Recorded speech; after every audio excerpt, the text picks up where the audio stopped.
And where are we right now with smart grid technology? That's sort of been considered the holy grail of bringing on a lot of renewable energy sources and dealing with the intermittency of wind and solar and the disruption of the stability of the grid. Where do you think we are right now? Do you think we've arrived in terms of implementing this technology, or do we need to continue to improve on it? I think we're on the road. I think maybe we're 25% of where we need to be. We're doing a pretty good job in some parts of the country of getting the smart meters and the real-time communications set up between the utility and the customer and the like. But that's in some ways the simplest part of this.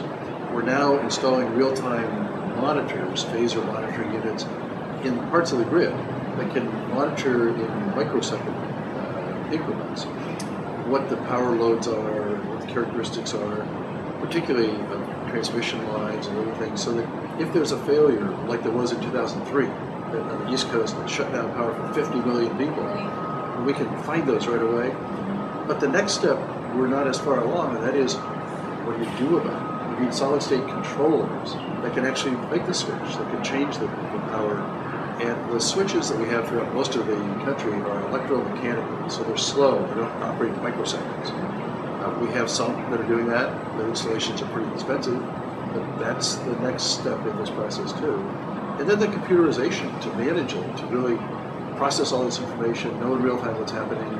When something does occur that's a problem, to island that off, to protect the rest of the grid, to restore it automatically. Those are all doable, those are all things we're going to be doing. But I think they're in the 75% of the way for most of the country. We're still working.